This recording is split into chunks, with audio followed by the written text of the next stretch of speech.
그러면은 10개 이상 운영하는 데가 지금 8개 국가밖에 안 되는 거잖아요. 사실 되게 소수의 국가들의 얘기인 거예요, 원자력 발전은. 전 세계 전력 생산의 10%가 안 되는. 그래서 비중은 계속 떨어져 왔죠. 2019년부터 2023년까지를 보면 새롭게 가동에 들어간 원전이 27기였어요. 그 다음에 사라진 원전들이 영구 폐쇄된 원전이 39기였어요. 그러면 실제 기수로만 보면은 12개가 마이너스잖아요. 수력을 빼고 주로 태양광과 풍력을 중심으로 한 재생에너지의 증가를 보면은 2012년 기준으로 3,142테라와트시가 증가했어요. 그러면 원전의 한 200테라와트시 대비해서 거의 15배가 많이 늘어난 거죠. 이런 14년, 15년 기간 동안에 우리나라가 추가적인 원전 수출을 한 게 하나도 없어요. 근데 여전히 원전 수출이 우리나라 뭐 경제에 엄청 도움이 될 것처럼 얘기하는 사람들은 정말 사기꾼인 거죠.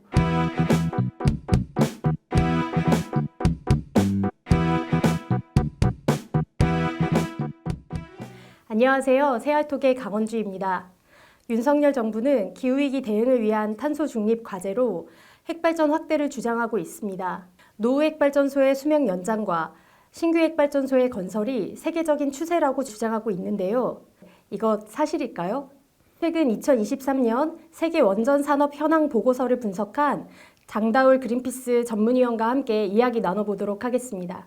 안녕하세요, 전문위원님. 네, 안녕하세요.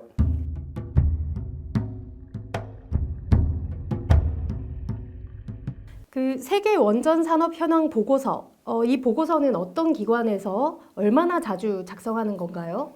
네, 이 세계 원전 산업 현황 보고서, 영어로는 World Nuclear Industry Status Report라고 하고 WNISR이라고 약자로 얘기하는데요. 이거는 프랑스 기반의 마이클 슈나이더라고 하는 독립적인 전문가가 세계 원전 산업을 한 번에 이렇게 분석할 수 있는, 되게 세계 원전 산업이 되게 방대하잖아요. 역사도 오래됐고. 그래서 이거를 종합적으로 분석할 수 있는 보고서가 없다 보니까 제일 처음에 1992년에 제일 처음 나왔고요. 그 다음에 한 2007년부터는 매년 발간되는데, 매년 할 때마다 이제 다양한 전문가들 같이 협업으로 이 보고서를 발행을 하고 있습니다. 뭐 세계 원자력 기구라는 IAEA라든가 아니면은 세계 원전을 운영하는 운영자들의 모임인 WNA 뭐 이런 곳에서 보고서들이 나오는데, 말 그대로 그냥 수치만 나오는 수십 페이지 보고서인데, 지금 이 보고서는 거의 뭐 수백 페이지에 달하는 각 국가별 원전 정책이라든가 전 세계 원전 산업을 종합적으로 보여주기 때문에 이런 분석하는 보고서로는 거의 전 세계 유일한 보고서라고 할 수 있습니다. 이 보고서에 담긴 현재 전 세계 핵발전소의 현황은 그러면 어떻게 되나요? 일단 이 보고서가 좀 특징이 있는 건, 보통 우리가 연간 보고서라고 하면 연말이나 연초에 나오잖아요. 근데 이 보고서는 항상 하반기에 나오거든요. 그래서 그해 상반기까지의 그 전 세계 통계를 바탕으로 나오기 때문에 이 보고서는 작년 상반기까지 내용을 담고 있지만, 지금 전 세계 원전 산업 현황에 대해서는 제가 올해 1월 1일자 기준으로 말씀을 드릴 건데, 일단 전 세계 원전을 운영하는 국가들은 전 세계 국가들이 한 200개 정도 있잖아요. 그 국가들 중에서 32개국만 지금 원전을 운영하고 있고요. 그 32개국에 올해 1월 1일 기준으로 원전이 412기가 돌아가고 있어요. 운영 중인 거죠. 근데 412기가 돌아가고 있어도 우리나라의 뭐 고리원전이나 월성원전에도 여러 개의 원전이 밀집해 있잖아요. 그러니까 이런 원전 부지 기준으로 하면 전 세계적으로 164개의 원자력 발전소 혹은 발전 부지가 있는 거고요. 그 164개의 원전에 412개의 원자로 혹은 개별 원전들이 있는 거니까 부지당 평균 한 2.5기 정도가 위치해 있는 거죠. 그래서 전 세계적으로는 지금 412기가 운영되고 있고요. 지금까지 우리나라의 고리 1호기라든가 월성 1호기처럼 영구적으로 폐쇄된 원전이 지금까지 역사에서 209기 정도가 있고, 그리고 현재 건설 중인 원전이 전 세계적으로 59기가 있습니다. 네, 그게 지금 숫자로 봤을 때는 전 세계 원전 현황이라고 볼 수 있죠. 전 세계 국가의 195개 국가 중에 32개 국가만 이렇게 원전을 가동하고 있다라고 한다면 사실 굉장히 많은 나라가 가동한다 이렇게 보기에는 조금 어려운. 네, 그게 사실 사람들이 갖고 있는 오해 중에 하나인데, 원전은 그렇게 많은 국가들이 운영하고 있지 않아요. 전 세계 200개 국가 중에서 한 30개국 정도니까 퍼센테이지로 하면 한 15% 조금 넘는 거죠. 그 다음에 그 30개국 중에서도 뭐 1기나 2기 운영하는 국가들도 있거든요. 근데 예를 들면 우리나라 같은 경우는 지금 26기가 돌아가고 있는데, 우리가 전 세계 규모 중에 세계 5위예요. 운영 원전 규모로. 근데 전 세계에서 원전 규모에 따라서 32개국을 줄을 세우면 제일 마지막부터 하위 15개국, 15개국 합친 게 우리나라 원전 규모만큼 되거든요. 그 얘기는 반대로 얘기하면은 밑에 한 15개 국가들은 기껏해야 한 기, 두 기, 뭐 많아야 세 기 정도. 근데 이제 실제 원전을 꽤 규모 있게 운영하는 국가들은 뭐 미국, 프랑스, 중국, 러시아, 그 다음에 한국, 그리고 캐나다, 우크라이나, 일본 정도? 10기 이상 운영하는 데가? 그러면은 10기 이상 운영하는 데가 지금 8개 국가밖에 안 되는 거잖아요. 사실 되게 소수의 국가들의 얘기인 거예요, 원자력 발전은. 핵발전이란 거는 매우 소수의 국가들만 하고 있는 발전 방식이라고 팩트를 기반해서 얘기할 수 있죠. 그렇다면 핵발전의 어떤 역사를 본다라고 하면 최초의 상업운전 시작되었던 그 시기부터 현재까지 꾸준하게 증가했다라고 볼 수 있을까요? 전 세계적인 현황으로 본다면? 일단 증가라는 개념으로 봤을 때는 전 세계적인 절대적인 원자력 발전소의 규모 혹은 발전량이 과거에 뭐 60년대부터 시작해서 쭉 이제 증가해 오다가 한 2006년도에 발전량으로는 최대치를 찍었어요. 2006년도에 발전량으로는. 그 다음부터 좀 하락하다가 올라갔다가 하다가 후쿠시마 사고 터지면서 일본에 있는 거의 50여 개의 원전들이 멈췄잖아요. 그러면서 발전량이 많이 줄었다가 다시 좀 발전량은 좀 증가하고 있는데 아직도 2006년도에 최대 발전량을 다시 회복하지 못했고요. 지금은 발전량으로 보면 약간 정체 수준이에요. 비중으로 보면 원전 비중이 전 세계 전력 생산에서 차지하는 비중이 가장 높았을 때가 1996년도거든요. 그때 17.5%까지 찍었어요. 근데 2022년 기준으로는 쭉 떨어져서 2022년 기준으로는 9.2%. 그러니까 10%가 안 되는, 전 세계 전력 생산의 10%가 안 되는. 그래서 비중은 계속 떨어져 왔죠. 네, 그런 상황입니다, 지금. 그 핵발전소는 어쨌든 설계 수명이라는 것이 있잖아요. 그럼 설계 수명을 다하면 수명을 연장하거나 아니면 영구 정지해서 이제 폐로 절차에 들어가도록 되어 있는데 영구 정지하게 된 발전소는 전 세계적으로 얼마나 되나요? 아까 제가 말씀드렸던 대로 지금 1월 1일 기준으로 209기 정도의 원전들이 전 세계적으로 이제 폐쇄가 됐죠. 근데 그 중에서 실제 폐로라는 건 또 오래 걸리잖아요. 그리고 원자로 자체도 방사능이 많이 오염이 돼 있으니까 상당히 오랜 기간 동안 냅뒀다가 나중에 이제 해체에 들어가기 시작한단 말이에요. 그 방사능에 오염된 이런 설비들 다 빼내고 부지 철거하고 그 다음에 생태계 복구시켜서 다른 용도로 사용할 수 있을 때까지 완료가 돼야 사실 폐로가 완성이 되는 건데 그렇게 완료된 곳들은 209기 중에서 10개도 안 돼요. 사실 나머지 원전들은 정진을 시켜놨는데 지금 그냥 기다리고 있거나 폐로를 이제 폐로 작업에 들어갔긴 했으나 여전히 오래 걸리거나 꼬리로기도 마찬가지잖아요. 2016년에 폐쇄되고 나서도 지금 아직 실질적인 폐로 작업에 안 들어갔으니까 앞으로도 글쎄요 거의 뭐 10년 가까이 걸리지 않을까요? 최종 부지 복원까지 되는 것까지 가려면 그런 상황이에요. 그렇다면 이와 반대로 또 신규 핵발전소가 또 지어지는 곳들이 있잖아요. 네. 그러면 신규 핵발전소는 그 늘어나는 어떤 증가 추세가 현황이 좀 어떤가요? 지난 5년간을 보면 2019년부터 2023년까지를 보면 새롭게 가동에 들어간 원전이 27기였어요. 그 다음에 사라진 원전들이 영구 폐쇄된 원전이 39기였어요. 그러면 실제 기수로만 보면은 12개가 마이너스잖아요. 근데 이제 새롭게 들어오는 원전들은 과거에 지었다가 사라지는 원전보다는 좀 규모가 큰 원전들이겠죠.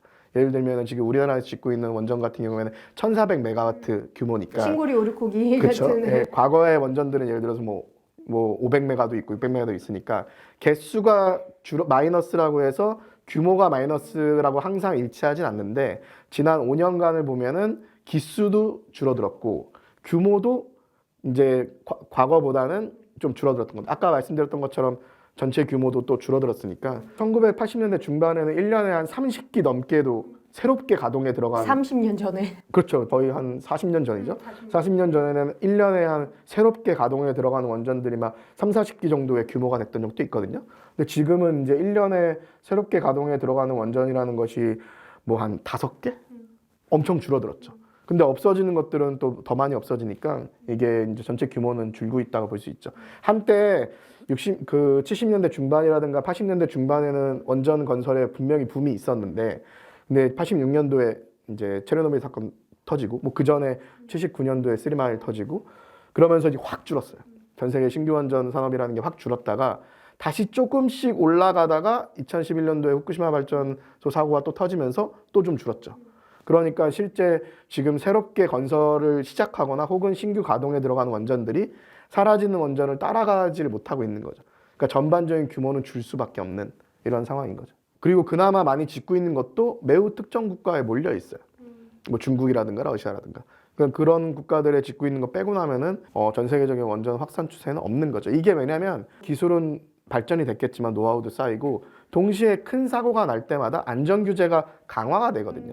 그 다음에 수용성도 안 좋아지잖아요.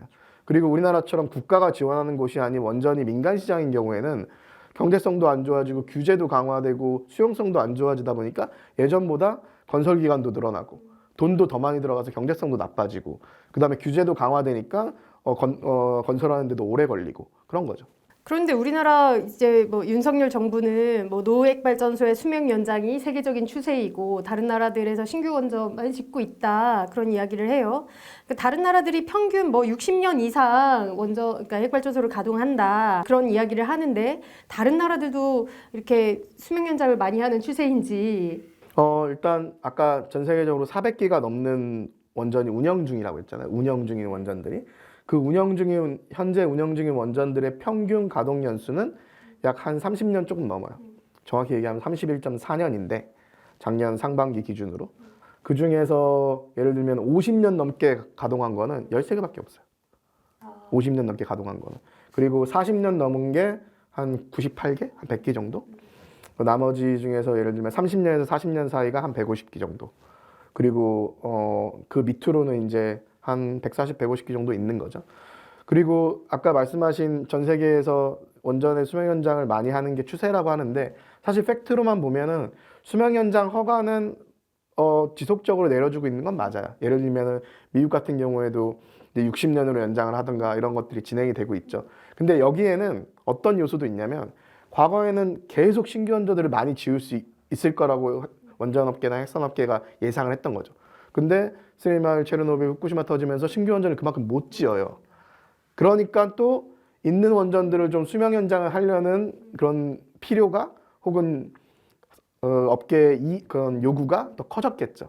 그런 부분도 있기 때문에 수명 연장을 어쩔 수 없이 좀 늘리는 경우들도 있고 그러다 보면 안전성의 문제들도 좀 생길 수밖에 없고 이런 것들을 좀 종합적으로 봐야 되죠. 근데 실제 가동 중인 원전들의 현재 가동 연수는 한 30년 조금 넘는다는 거. 그리고 또 하나 봐야 될 게 그럼 아까 200기 넘게 폐쇄가 됐다고 했잖아요. 그럼 지금까지 폐쇄된 200기 넘는 원전들은 평균적으로 몇 년을 가동시키고 폐쇄가 됐을까를 보면은 평균적으로 28년이에요. 그러니까 30년도 못 채웠어요. 최근에 이제 그 영구 폐쇄된 원전들을 봐도 지난 5년 동안 영구 폐쇄된 원전들의 평균 가동 연수가 40년 조금 넘었거든요. 43.5년. 그러니까 사실 막 뭐 정부에서 막 뭐 60년, 80년 막 얘기하면 전 세계 원전들이 막 그렇게 많이 돌리는 줄 아는데 그렇지 않은 거죠. 그리고 미국도 실제 60년 넘게 허가를 줬는데 그 허가를 받았어도 일찍 문 닫는 원전들이 많아요. 그렇죠. 경제성 때문에. 사람들이 얘기 들으면 깜짝 놀랐는데 경제성 하는데 미국에서 실제 정부에서 보조금을 주지 않으면 원전에 보조금을 주지 않으면 기존에 이미 지어놓은 원전인데도 수익성이 나지 않아서 노후 수명 연장할 때는 또 여러 가지 설비 보강도 해야 하잖아요. 그래서 정말 막대한 돈이 들어가는데 우리나라처럼 그렇게 돈을 얼마 투입하지 않고 수명 연장을 하는 나라는 많이 없죠. 미국이나 캐나다 같은 경우 훨씬 더 많이 돈이 들다 보니까 그렇게 돈을 추가해서 투입했을 때 앞으로 10년, 20년 돌리더라도 경제성이 안 나오는 경우가 많아요. 그럼 정부가 보조금을 주지 않으면 원전을 돌리지 않는 거죠. 그러니까 사실 60년 받았어도 90년 채우지는 50년도 안 돼서 문 닫는 원전들이 미국에 많아요. 기후위기 대응을 위해서 핵산업을 확대해야 한다는 주장으로 신규 건설을 추진하려고 하고 있는 이제 윤석열 정부 그리고 전 세계적으로 신규 핵발전소가 많이 생겨나고 있다 이런 주장을 또 하고 있는데 신규 핵발전소도 그렇게 아주 많이 늘어나고 있는 추세라고 볼 수 있는 건지. 전반적인 규모는 크게 늘어나지 않았고요. 규모는. 근데 발전량 기준으로 보면은 예를 들면은 지금으로부터 거의 10년 전이 2012년에 원자력 발전이랑 예를 들어서 재생에너지, 태양광이나 풍력이 발전했던 수치가 있을 거 아니에요. 2012년에. 그 수치를 기준점으로 놓고 2022년에 얼마나 변동됐는지를 보면은 이건 발전량이니까 단위는 테라와트시예요. 테라와트 아워인데 원전 같은 경우에는 2012년 발전량 대비해서 209 테라와트시가 증가했어요. 209 테라와트시. 근데 이제 재생에너지 같은 경우에는 이 재생에너지에는 주로 태양광, 풍력, 이제 바이오가 들어가죠. 수력은 뺀 거예요. 왜냐하면 수력을 합치면은 수력은 전통적으로 있었는데 수력까지 합치는 건 재생에너지 효과를 뭐 부풀리려고 하는 거 아니냐 이런 공격이 들어올 수가 있으니까 수력을 빼고 주로 태양광과 풍력을 중심으로 한 재생에너지의 증가를 보면은 2012년 기준으로 3,142테라와트시가 증가했어요. 그러면 원전의 한 200테라와트시 대비해서 거의 15배가 많이 늘어난 거죠. 그럼 절대량으로 봤을 때는 어떻게 되냐? 2022년 기준으로 원전이 2,545테라와트시. 2022년 기준으로.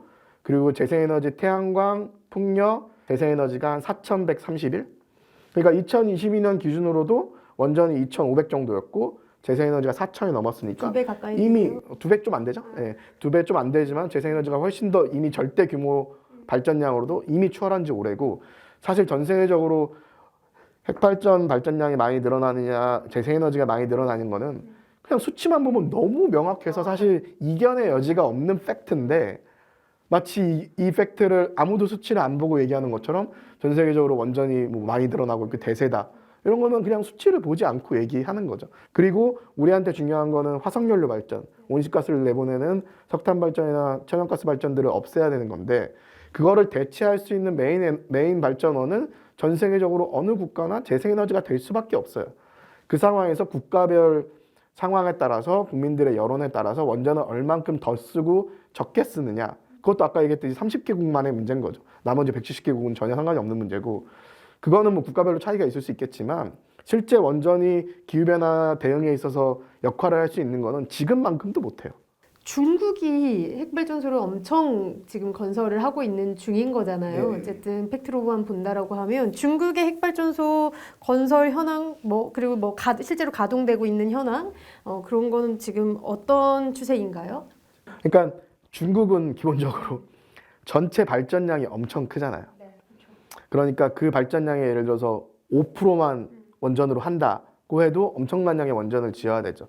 개수로만 보면 중국이 많이 짓고 있는 것도 있지만 실제 이제 발전량을 비교했을 때는 2022년 기준으로 중국의 원전 발전량이 약 400테라와트셨어요.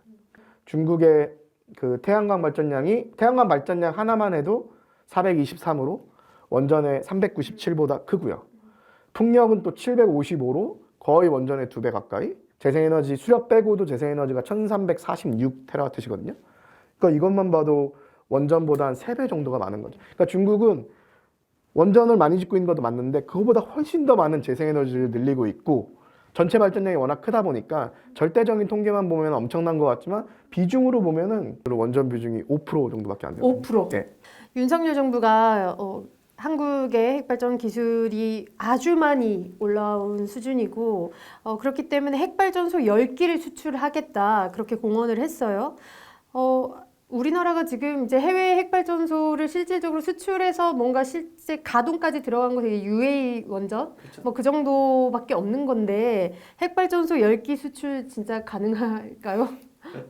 그러니까 저는 원전 수출이 사실 우리나라가 스리마일 사고 나면서 원전 신규 시장이 확 죽어버리니까 그 중에서 이제 예전에 컨버스천 엔지니어링이라는 사가 자기들이 이제 시장이 없어져 버렸으니까 한국에 기술을 이전해 주더라도 팔아야겠다 싶어서 한국에 팔아갖고 이제 한국에서 원전 기술을 이전받아서 하게 된 거잖아요. 어떻게 보면 스리마일 사고 때문에 한국이 원전이 할 수 있었던 되게 아이러니한 역사적인 사실이거든요.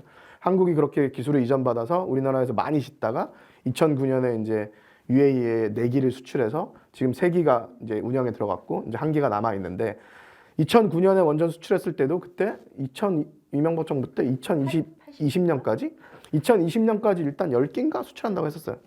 1기도 못 했잖아요. 2009년부터 올해가 2024년인데 이런 14년, 15년 기간 동안에 우리나라가 추가적인 원전 수출을 한 게 하나도 없어요. 근데 여전히 원전 수출이 우리나라 뭐 경제에 엄청 도움이 될 것처럼 얘기하는 사람들은 정말 사기꾼인 거죠. 그리고 아무도 그 수치나 실적을 보지 않는 게 전 너무 신기한 거죠. 아니 15년 동안 한 번도 못 판 물건을 여전히 팔 수 있다고 얘기하는 것 자체가 저는 어불성설이라고 생각을 하고 객관적으로 전 세계 신규 원전 시장을 보면은 작년 중반 기준으로 하면은 58기가 건설되고 있는데 이 58기 중에 60%에 해당하는 35기는 그 나라 기술로 짓고 있는 거예요.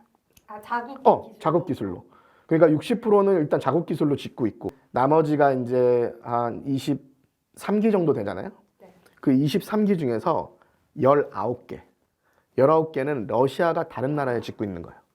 그럼 딱 4개 남잖아요. 그 4개가 뭐냐면 프랑스가 영국에 짓고 있는 게 2개가 있고 우리나라가 짓고 있는 거 하나, UAE에다 짓고 있는 거, 다른 나라에 짓는 거는. 네. 그리고 지금 브라질에 짓고 있는 거 하나 있는데 여기는 국가가 아직 결정이 안 됐어요. 아, 그러니까 사실 프랑스가 영국에 짓고 있는 거 2개랑 우리나라가 UAE에 짓고 있는 거 하나를 빼놓고 나면은 나머지는 다 러시아가 짓고 있는 거예요. 왜냐 러시아는 이제 핵발전을 수출을 하면서 비용도 대주고 그리고 연료도 대주고 나중에 폐기물 관련해서 되게 좋은 조건으로 수출을 하거든요. 그러니까 사실 한국이 지난 한 10몇 년 동안에 원전 수출을 못한 거는 세계 시장이 좁았던 것도 있지만 몇 개의 기회는 있었거든요. 뭐 베트남이라든가 터키라든가. 근데 안 들어갔어요. 왜냐면 지금 원전을 짓고자 하는 국가들은 매우 적은데 그러니까 살려는 사람은 매우 적은데 팔려는 곳들은 미국 있죠, 캐나다 있죠, 프랑스 있죠, 한국 있죠, 일본 있죠, 중국 있죠. 그러니까 팔려는 사람 많잖아요. 근데 우리한테 지어주세요 하는 국가는 매우 적고 그러니까 구매자 우위의 시장인 거예요. 구매자가 배짱 튕길 수 있는 시장인 거죠. 그러니까 짓는 나라에서 돈도 대라. 나중에 뭐 연료도 니네가 공급해주고 폐기물 관련해서도 우호적인 조건을 하려고 하고. 그래서 손해보고 그러니까 뭐 손해까지는 안 보겠지만 별로 이득을 보지 않고 미래 불확실성에 따라서 손해도 볼 수 있는 시장이란 말이에요. 그러니까 한국도 베트남이나 터키를 안 들어간 게 있거든요. 그러니까 지금은 구매자 그런 우위의 시장이고 그나마 그 시장도 러시아가 거의 독점을 하고 있는데 그건 이유가 또 있고 그러니까 한국이 실제로 수출할 수 있는 기회도 없고 수출할 수 있는 기회가 있다 하더라도 상당히 안 좋은 조건으로 할 수밖에 없기 때문에 지난 10몇 년 동안 수출이 없었던 거예요. 근데 막 뭐 수십조, 수백조의 신규 건설 시장이 존재한다는 건 다 사기인 거죠, 사실. 수치만 보면. 그래서 예를 들면 영국 같은 경우에도 신규 원전을 엄청 늘리고 있는 국가로 이제 가끔 얘기를 하고 있는데 사실 영국이 과거에 지었던 원전들이 수명이 많이 노후되면서 새로운 원전을 지으려고 했던 계획을 2008년인가 2009년인가에 한 10기 정도의 원전을 새로 짓겠다는 계획을 이제 수립한 적이 있어요. 그럼 지금으로부터 거의 한 15년 전이잖아요. 그때 이제 4군데 부지에 한 10기 정도 짓는 계획이 있었어요. 8기인가 10기 정도. 3군데 거의 다 지금 짓고 있지도 못하고 딱 유일하게 한 군데가 힌클리 포인트 C라는 원전이 이제 프랑스에서 EDF가 와서 2기를 지금 현재 건설 중인데 2018년에 건설을 들어갔으면 지금 벌써 5, 6년 지났잖아요. 아직도 완공이 안 되고 있고 최근에 새로운 뉴스가 나왔는데 2030년 완공이래요. 2018년 짓기 시작했는데 12년 지나야 완공되는 거죠. 그것도 또 늘어질 수도 있고 규모 예산은 또 몇 배로 뛰었어요. 체르노빌 이후에 프랑스가 최초로 핀란드에 유럽에서 최초로 지었던 원전이 올킬로워터 3억이라고 있어요. 그게 이제 2023년 작년에 드디어 신규 가동에 들어갔거든요. 올킬로워터 원전이 되게 상징적인 원전이었는데 이게 건설을 언제 시작했냐면 2005년에 시작했어요. 2005년에서 2023년 18년 걸린 거죠. 18년 걸려서 들어갔고 프랑스가 자기네 나라에 짓고 있는 플라망빌 3호기라고 있거든요. 이것도 2007년에 건설 시작해서 지금 15년, 16년 넘었잖아요. 아직도 완공 못했어요. 지금 평균 건설 기간이 어느 정도 되는? 지금 전 세계적으로 최근에 원전들 평균 건설 기간이 약간 9년에서 한 10년 사이? 정말 오래 걸리는 거죠. 지연되고. 우리나라도 마찬가지예요. 한국도 최근에 지었던 원전들 대부분 다 애초 계획 대비해서 다 지연됐고 최근에 우리나라에서 가동에 들어간 원전들도 마치 뭐 문재인 정부 때 뭐 탈원전 정책 때문에 가동이 지연된 것처럼 주장하는 사람도 있는데 근거가 아예 없는 얘기고요. 기본적으로 원전 안전 문제 터지고 여러 가지 규제 이유로 지연된 거지 탈원전 정책과는 상관없게 지연됐거든요. 박근혜 정부 때도 마찬가지로 지연이 됐었고 그러니까 원전 건설이라는 것이 한국에서도 최소 한 뭐 7, 8년에서 길게는 10년까지도 걸릴 수 있는 문제인 거죠. 저렇게 10몇 년 지나면서 겨우 하나 짓는 실적을 보면서 또 원전을 늘린다고 하는 게 정치적인 약간 주장에 불과하지 실제 산업계에서 일어나는 팩트를 보면은 너무 현실과는 거리가 먼 얘기인 거죠. 지금 한국은 이제 신고리 오르코기 혹은 이제 세월 3사 맞나요? 세월 3사죠. 세월 3사가 지어지고 있는데 딱 2기 짓고 있잖아요. 그거 얼마 안 짓고 있는 거 같잖아요. 2기. 한국이 2기 짓고 있는 게 전 세계 선진국 중에서 2위예요. 2위. 작년에 3개 짓고 있을 때는 1등이었어요. 아니 선진국 중에서는. 선진국 중에서는 작년에 3개 짓고 있을 때 1등이었고요. 지금은 하나 이제 지어서 이제 2기 남았잖아요. 영국이 지금 프랑스가 지어주고 있는 게 아까 힌클리 포인트 2기라 그랬잖아요. 그게 이제 한 3,260 메가와트 정도 되거든요. 그러니까 이제는 우리나라 2기 짓고 있는 게 2,800이니까 영국 다음으로 2위인데 작년만 해도 한국이 선진국 중에서 3기 건설하고 있는데 가장 많이 건설하고 있는 국가였다는 거죠. 그리고 전 세계를 다 합치면은 중국이 제일 많고 그 다음이 인도가 한 8기 짓고 있어서 6,000 메가와트 정도 되고 그리고 터키가 지금 러시아에서 4개 짓고 있는데 그게 이제 한 4,456 메가와트 정도 되니까 그 다음이 이제 한국이었던 건 작년 기준으로. 그러니까 2-3개밖에 안 짓고 있는데도 막 탑3, 탑5 안에 드는 거예요. 그만큼 원전 건설 시장이 없다는 얘기죠, 사실. 앞으로 전 세계적인 핵발전 산업은 어떻게 될 거라고 좀 전망을 하세요? 일단 건설 같은 경우에는 중국이랑 러시아, 뭐 인도 정도 제외하면은 사실 건설 시장이 크게 확대될 기미는 없고요. 그러니까 폐쇄가 훨씬 많으면서 건설은 적고 신규 가동이 적으니까 전 세계적으로 원전 규모는 계속 줄어들 거고 이 분위기대로 가면은 2050년에 지금 전 세계 원전 규모 1위 국가인 미국보다 우리나라가 원전을 많이 운영할 가능성도 높은 것 같아요. 미국 원전들이 워낙 노후화돼서 그리고 많이 이제 없어지고 있으니까 그러면 결국에는 중국, 러시아, 인도를 제외하고는 정말 미미한 시장들만 남는 거고 거기서 한국이 정말 되게 독특하게 원전을 지속적으로 지금 이 정부 계획대로 간다고 하면은 지속적으로 짓고 있는 매우 특수한 상황에 놓일 가능성이 크죠. 네.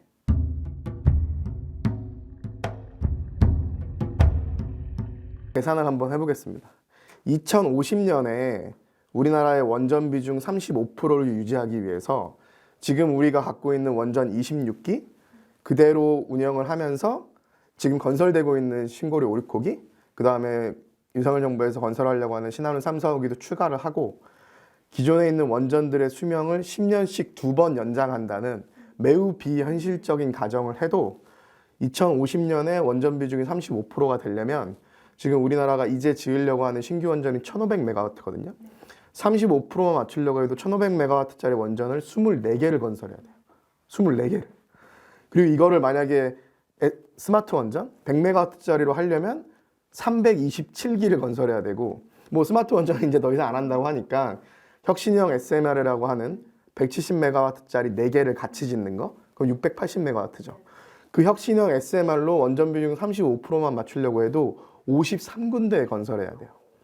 그럼 우리나라 기초지자체가 226개인데 기초지자체 중에 최소한 4군데 중에 하나에는 SMR 4개씩 다 들어가야 되는 거예요. 53군데. 그래봤자 2050년에 원전 비중이 35%라는 거죠.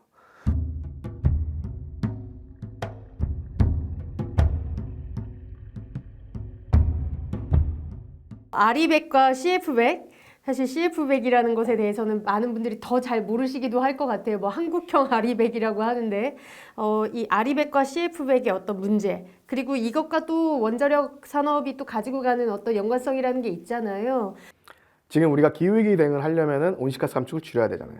근데 온실가스를 가장 많이 내뿜고 있는 곳이 산업계 기업들이니까 기업들이 줄여야 되는데 기업들이 원래 하던 대로 하지 않고 추가적인 비용과 노력을 통해서 온실가스를 지금 현재 가장 빠르게 줄일 수 있는 부분이 전력 사용 부분이에요.